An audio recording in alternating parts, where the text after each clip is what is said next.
Hello, Jumbo. Thank you for joining me for a virtual dose of vitamin Z. My name is David. I'm an education specialist for the Detroit Zoological Society. Today we are moving to Africa again, where we are going to meet with a very small bird that is known to depend on the crocodile for survival. Now, this is the Egyptian plover, and this little bird gets all its food and from the crocodile. So I'm going to share with you this story of how he ended up in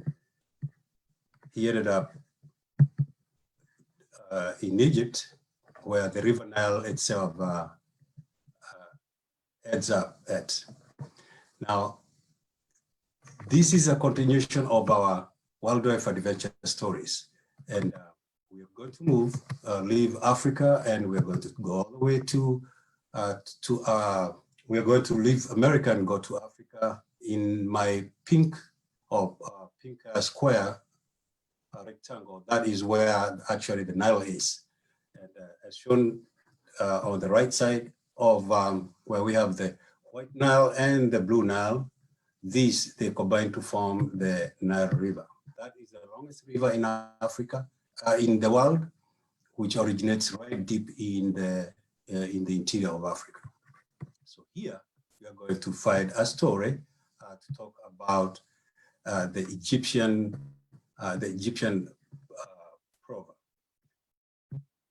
This little bird has been there and is found and very endemic in most parts of Africa. So ages ago, long before man arrived at the River Nile, the other animals call it their home. They lived they lived in fear of the crocodiles. You see, Nile crocodiles are large, some of the largest crocodiles in the world, who are from, the world from anywhere, even in the zoos or any other place. Most of those crocodiles are huge. I've heard of people who say they've seen Nile crocodiles over 18 feet in length, like the river itself. These crocodiles are big and terrifying when mad. So you can see one of the reasons why the animals would, always fear these crocodiles. So of course you understand that. But this proved to be an issue for the crocodiles because for the size, that terrifying fear, the hippos, the rhinos, the elephants, everyone else had these who lived along the river had these little birds that would pick bugs from them that nested in their skin.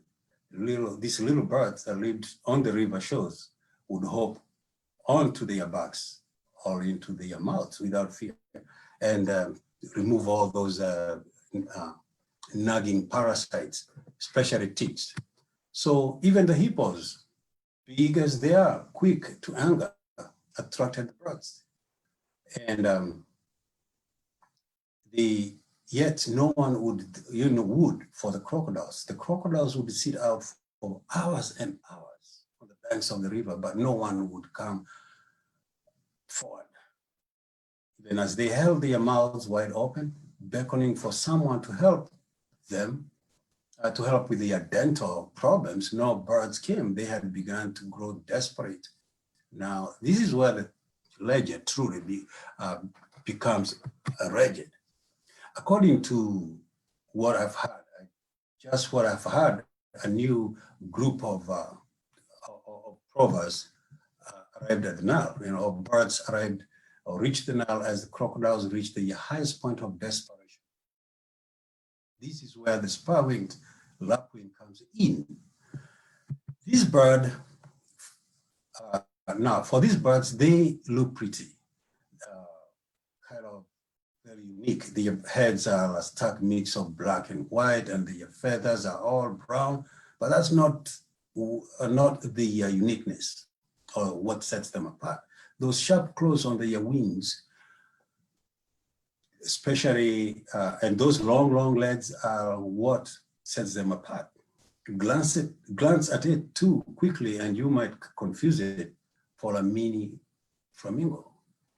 Glance at its wings and you'll notice a small little crow halfway down as sharp as crocodile's tooth. So there are a few birds on the river now as unique as the sparrow, lapwing, and perhaps is mostly for their bravery. These birds had never seen crocodiles before. You can imagine when they saw the crocodile, they wondered, what is this big thing here? They never once had to deal with them where they lived. Unlike the other animals on the riverbanks, they had no reason to be afraid of what they did know. A single lapwing landed on the banks of the river and hopped up to the massive crocodile. This was not just the average Nile crocodile. This was a giant among giants. And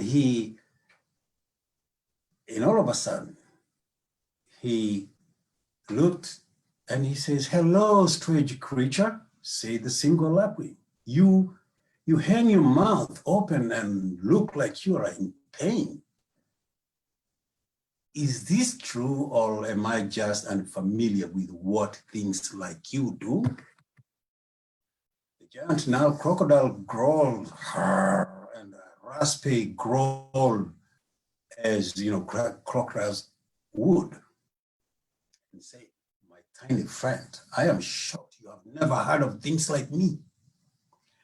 I'm a crocodile, a beast with many teeth who hunts on the riverbanks. But right now, you are right. My teeth hurt as there is no way to rid myself of the things that harm my teeth. Perhaps I can take a look. What do you think?" asked the lapwing. The other animals looked at the bird in awe. Only the massive hippo, too big for the crocodiles to prey on, stood furious against the crocodiles. How could this tiny real bird, no longer than a foot long, do the same? The crocodile, shocked at the bird's kindness, held his mouth wide open. The lapwing hopped in, poking around in the crocodile's mouth with his sharp beak. He pulled pieces and piece of meat out of the crocodile's in between the teeth from the mouth, in between the teeth. The crocodile jolted at the feeling, "Ooh, that feels so good," of the bird pulling out the parasite. Mostly these are all little small pieces of meat that may have been stuck right in. The other animals gasped and they could not at the sight, but the bird carried on. Within a minute, he hopped out of the crocodile's mouth. Ta-da! Finished my work finished with his work. The crocodile said, "My dear bird friend, in just a short time, you have made me feel so much better. However, how can I thank you?" The little lapwing said, "My friend, all that I ask of you is to let me help you clean your teeth. It fits me as it helps you."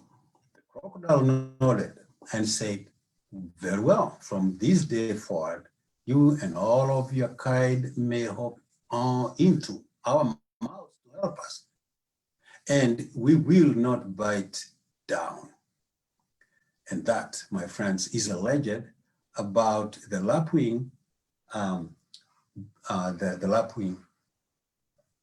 about how the lapwing began to clean and eat to get into the mouth of the crocodile, to clean up remove the pieces of meat from in between the teeth.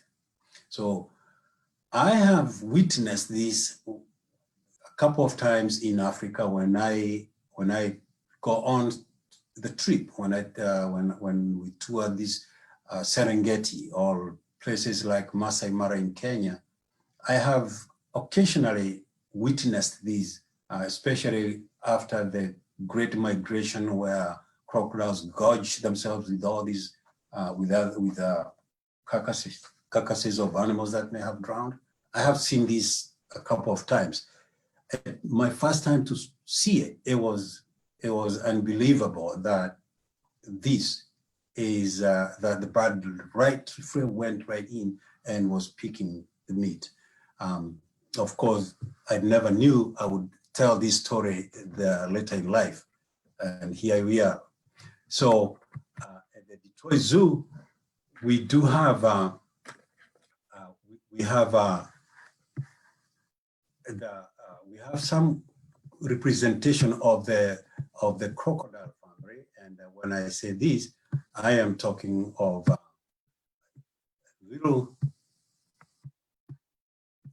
we are talking of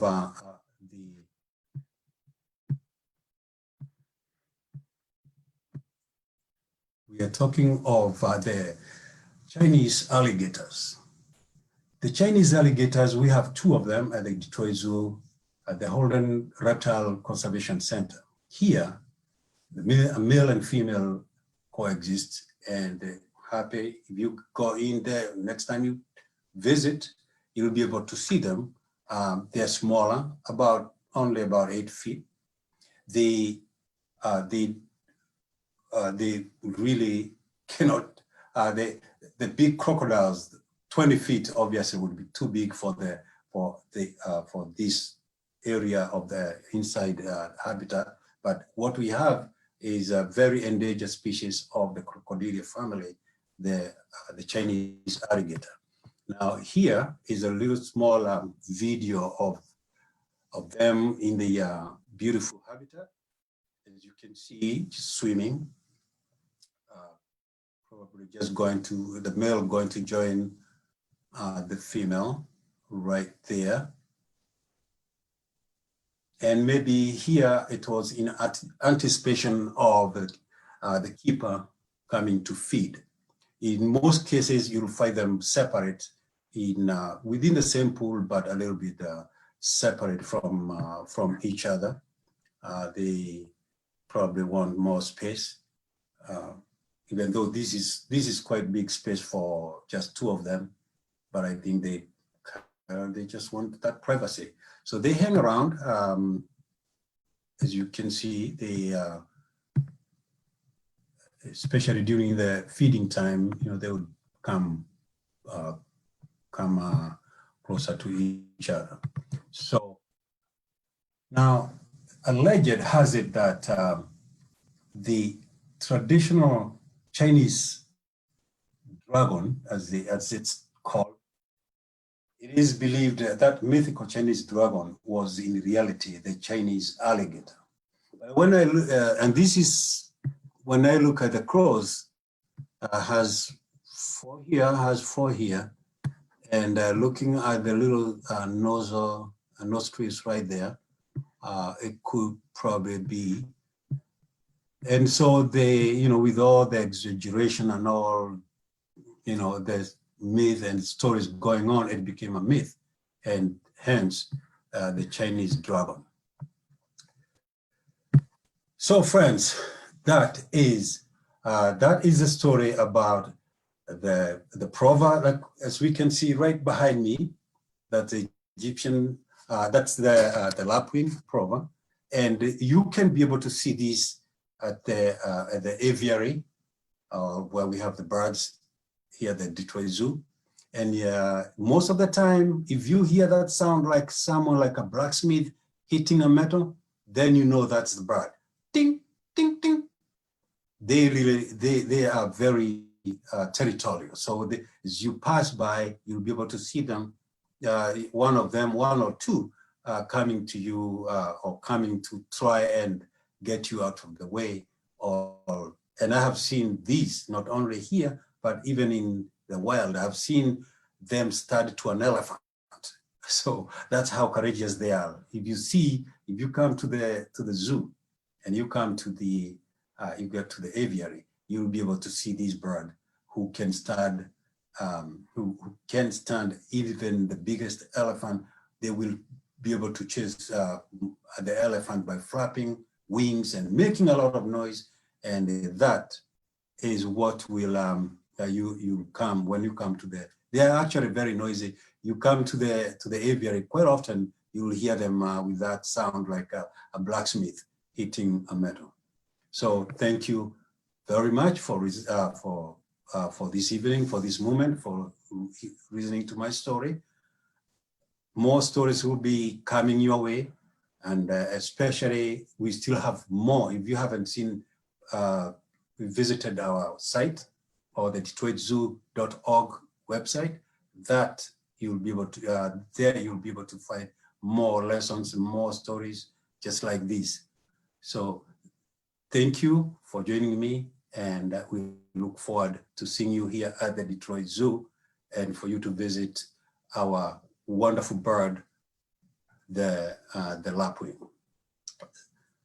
Asante and kwaheri. Goodbye.